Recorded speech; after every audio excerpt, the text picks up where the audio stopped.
New York. Hallmark Healthcare Center. 87. A frail woman sat in a wheelchair staring at nothing. The nurses called her Margarita. Not Rita, not Miss Hayworth. Just Margarita. On the wall, a poster, Gilda, 1946. A stunning woman in a black satin dress, red hair cascading, eyes full of fire and seduction. The woman in the wheelchair looked at the poster. No recognition, nothing. That woman in the poster? That was her.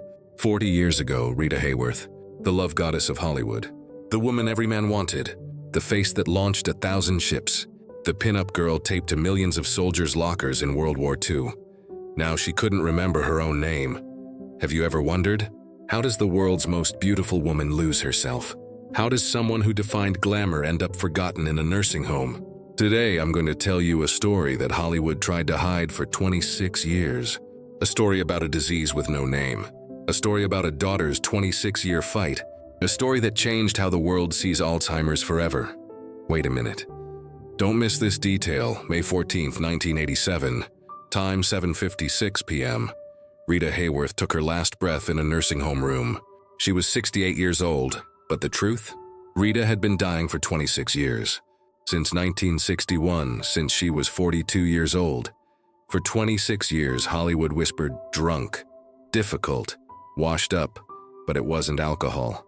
It was Alzheimer's, and nobody knew. But the real story started much earlier.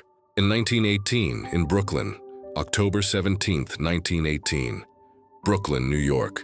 Margarita Carmen Cancino was born into a family where dancing wasn't a hobby. It was survival. Her father, Eduardo Cancino, was a professional Spanish dancer. Her mother, Volga Hayworth, was a Ziegfeld Follies showgirl. Little Margarita didn't have a choice. She would dance. At age 3, she was already learning flamenco. At age 5, performing. At age 12, she was her father's professional partner. But what they didn't know yet, the dancing Cancinos. Father and daughter, they performed in nightclubs, theaters, border towns between the US and Mexico. Tijuana, Mexicali, Agua Caliente, places where the rules were loose and the audiences were rough. Margarita was 13 years old, dancing in clubs where men drank and leered. Her father made her wear makeup to look older. "You're 18, he told her. Say you're 18. She was a child, performing for adults. In places children shouldn't be. You haven't seen the biggest surprise yet. Years later, Rita would tell her daughter Yasmin. Those years with my father. Can't talk about them. Biographers suggest abuse, physical, possibly sexual. Rita never confirmed, never denied, just silence.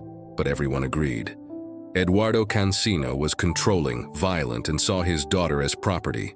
Dancing was Rita's prison. But it would also be her escape. This is exactly where everything changed. 1934, Rita was 16. A talent scout named Edward Judson saw her perform. He didn't see a dancer. He saw a product. You could be in pictures, he told her. But you need to change. Change? Everything. Name too ethnic. Margarita Cancino became Rita Hayworth, her mother's maiden name. Hair too dark.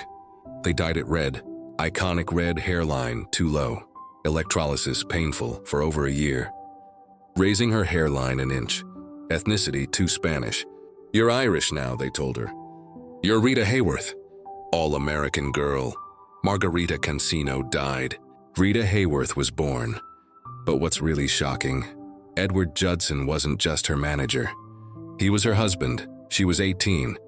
He was 42. Rita escaped her controlling father by marrying a controlling husband. Judson managed every aspect of Rita's life. What she wore, who she talked to, what roles she took.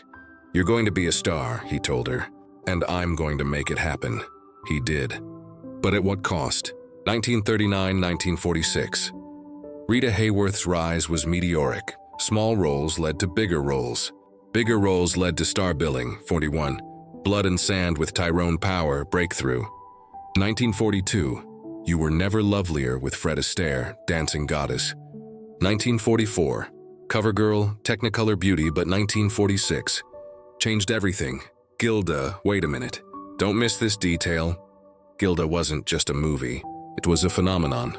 Rita in that black satin dress, singing Put the Blame on Mame while peeling off her gloves. Pure seduction. That scene made Rita Hayworth the most famous woman in the world. The movie poster became the most reproduced image of the 1940s. Soldiers carried it into battle.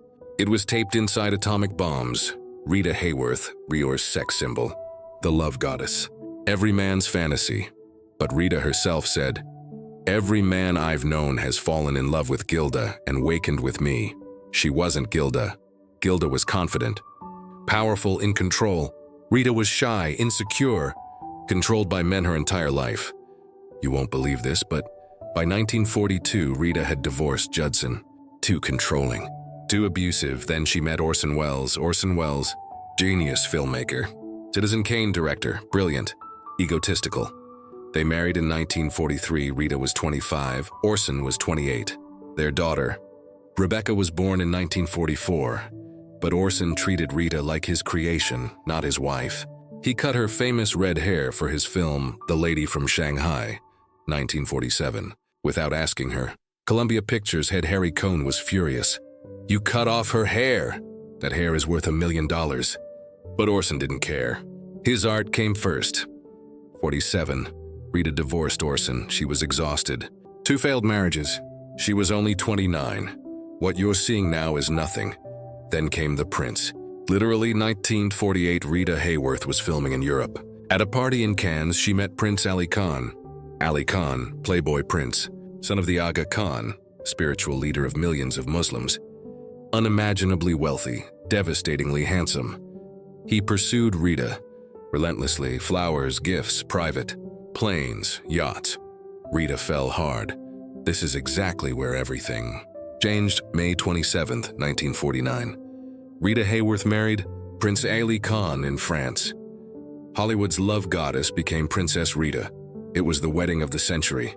More famous than Grace Kelly's royal wedding would be years later.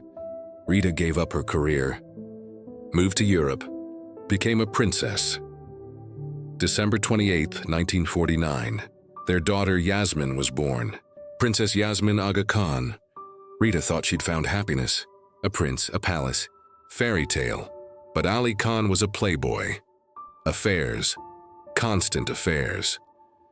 Rita in her palace alone, while her husband slept with other women. But what's really shocking, 1951, Rita fled back to America with baby Yasmin. The marriage was over. She was 33, 3 failed marriages, 2 daughters, and Hollywood had moved on. Rita who? The new generation asked. The 1950s wanted Marilyn Monroe, not Rita Hayworth. Rita needed money. She returned to films. 1952, Affair in Trinidad, trying to recapture Gilda. 1953, Salome, biblical epic. But something was different. People noticed. Rita seems off, directors whispered. She'd forget lines, forget choreography, get lost on set. She's drinking, they said. Another Hollywood drunk, but it wasn't alcohol. Not yet. You haven't seen the biggest surprise yet. 1958, Rita married again. 4th husband, James Hill, producer. The marriage lasted 3 years. Hill later said, Rita was becoming someone else. Someone I didn't recognize. Not just personality. She was forgetting things, important things. 1961, divorced. Rita was 42. 4 failed marriages. And something was very wrong. Early 1960s. Rita Hayworth's behavior became erratic. She'd show up at wrong addresses for meetings. Forget she had appointments. Get lost driving routes she'd taken 1,000 times. 2 on the set of Circus World, director Henry Hathaway fired her.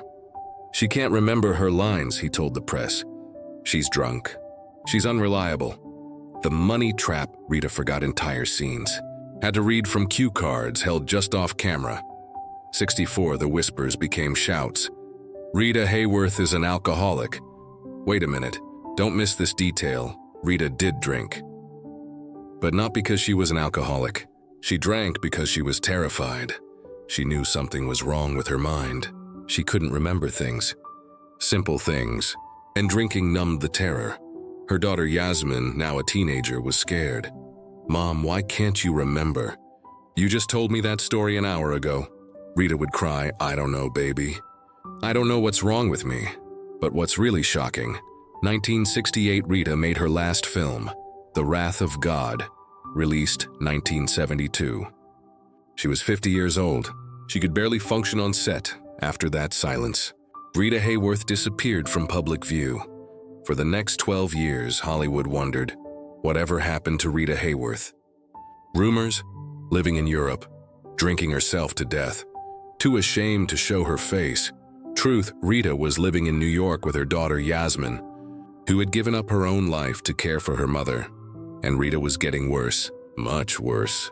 You won't believe this, but 1976, Yasmin took Rita to doctor after doctor. She's depressed. She's alcoholic. She's going through menopause.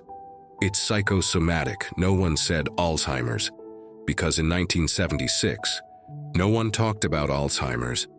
Alzheimer's was the disease of senile old people. Rita was only 58, but Yasmin knew.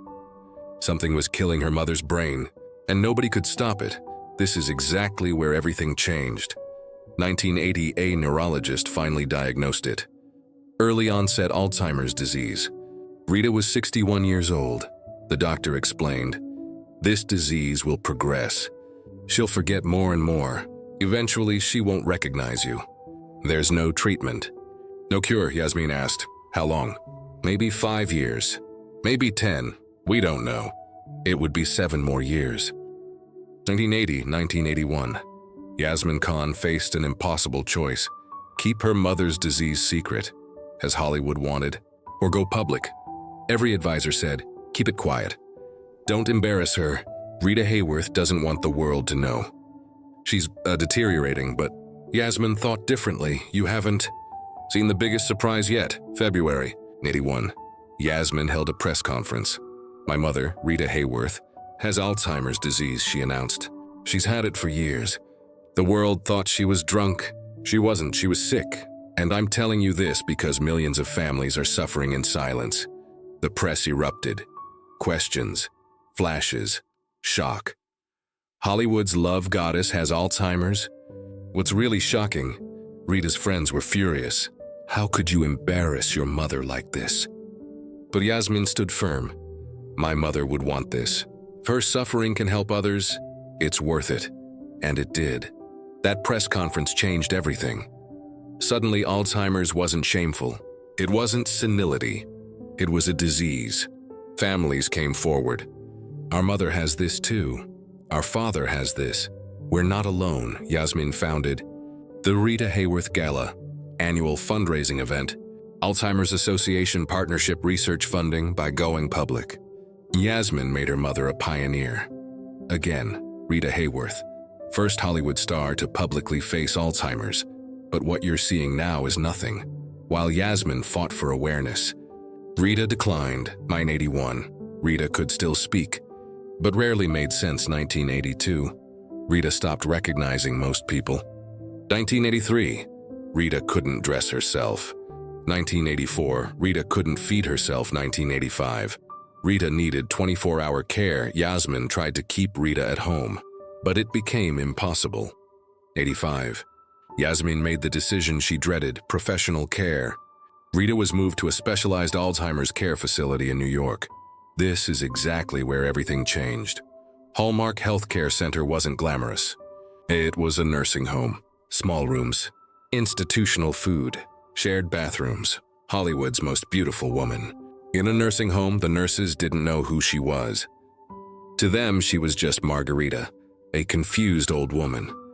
One day, a new nurse saw the name on the chart, Rita Hayworth. Wait, the Rita Hayworth? Gilda? She looked at the frail woman in the wheelchair. Red hair now white and thin. Face gaunt, eyes empty. That's her? Wait a minute, don't miss this detail. The nurses brought in a TV, played Gilda. Rita stared at the screen. Young Rita, beautiful Rita, dancing Rita. Did she recognize herself? No one knows. She didn't speak. Didn't react. Just stared. After the movie, a nurse asked, "Did you like that?" Rita smiled weakly. "Pretty lady. That's you, Rita, that's you." Rita looked confused. "Me? No. I'm old." Even watching herself, she didn't know. You won't believe this, but Yasmin visited every day. Every single day for 2 years, she'd hold her mother's hand, show her photographs, tell her stories. "Mom, remember when you danced with Fred Astaire?" Remember when you married the prince? Remember when I was born? Rita would smile, sometimes nod, but she didn't remember. One day, Yasmin asked, "Mom, do you know who I am?" Rita looked at her daughter for a long time. "You're nice, you visit me. I'm Yasmin, Mom, I'm your daughter." "Oh," Rita smiled. "That's nice." Yasmin cried the entire drive home. But what's really shocking, as Rita declined, donations poured in. The Rita Hayworth galas raised millions. Research accelerated. Awareness spread. Rita's suffering was saving thousands. But Rita didn't know. She didn't know she was changing the world. She just sat in her wheelchair, staring at nothing, while her brain slowly died. May 1987. Rita's body was failing. She couldn't swallow, couldn't move, barely breathed. The facility called Yasmin. "It's time." Yasmin gathered her sister Rebecca from Rita's marriage to Orson Welles. Both daughters came to say goodbye to a mother who didn't know them. This is exactly where everything changed. May 10th, 1987, Sunday. Yasmin sat beside her mother's bed, held her hand. "Mom, it's Yasmin. I love you. I've always loved you." Rita's eyes opened slightly, looked at Yasmin. For just a moment, one brief moment, there was recognition. "My baby," Rita whispered. Then the fog returned, but Yasmin had her moment. Her mother knew her. "One last time. You haven't seen the biggest surprise yet." May 14th, 1987, Thursday evening. Rita's breathing became labored. The nurse called Yasmin. Yasmin rushed to the nursing home, held her mother's hand.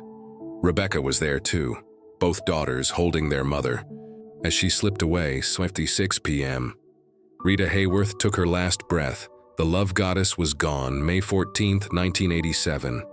7:56, Rita Hayworth's heart stopped. Official cause of death: Alzheimer's disease complications. She was 68 years old. She'd battled Alzheimer's for 26 years. When the door opened, what they saw: the doctor came in, checked vitals, looked at Yasmin and Rebecca. "I'm sorry. She's gone." Yasmin didn't cry immediately. She just looked at her mother. The suffering was over. Finally, then she whispered, "You're free now, Mom. You're Gilda again." What killed Rita Hayworth? Official Alzheimer's disease. Pneumonia complications real, early onset. Alzheimer's. Started at 42, killed her at 68.26 years of slow death. Rita's brain was donated to science. Findings: severe Alzheimer's pathology. One of the youngest early onset cases ever documented. Her brain helped researchers understand early onset Alzheimer's better. But what's really shocking, Rita's autopsy revealed: the disease had been active since her late 30s. All those years in the 1960s when people called her drunk, she was already sick, already dying, and nobody knew. Yasmin Khan spent 26 years caring for her mother. After Rita died, Yasmin dedicated her life to Alzheimer's. Awareness: the Rita Hayworth Gala became the largest Alzheimer's fundraiser in the world. By 2024, over 100 million raised for research. Yasmin's courage in 1981 going public changed everything. Before Rita, Alzheimer's was shameful. Hidden after Rita, Alzheimer's was discussed, researched, fought. This is exactly where everything changed. 1994, Ronald Reagan announced his Alzheimer's diagnosis. 2011, Glenn Campbell went on a goodbye tour with Alzheimer's, all inspired by Rita Hayworth's public battle. Yasmin said in 2014, "My mother would be proud. She always wanted to help people. Even in death, she's still helping." What Rita changed before Rita Hayworth, pre-1981. Alzheimer's was called senility. Families hid diagnosed relatives. No research funding, no public awareness. Considered normal aging. After Rita Hayworth, post-1981, Alzheimer's recognized as a disease. Public diagnosis became acceptable. Research funding exploded, support groups formed. Early diagnosis encouraged. Rita Hayworth, Alzheimer's. Awareness pioneer. You haven't seen the biggest surprise yet. 2024, the Alzheimer's Association dedicated their research center in Rita's name. Rita Hayworth Center for Alzheimer's Research. The love goddess became the awareness goddess. What we learned from Rita: 1. Beauty doesn't protect you. The world's most beautiful woman got Alzheimer's. Disease doesn't care about fame. Silence helps no one. For 20 years, Rita suffered in silence. When Yasmin spoke up, millions benefited. Early diagnosis matters. Rita's symptoms started at 42 but weren't diagnosed until 61. Those lost years mattered.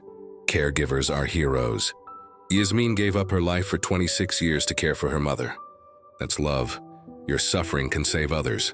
Rita's public battle funded research that's helping people today. Rita's funeral, May 18th, 1987. Private ceremony. Family only.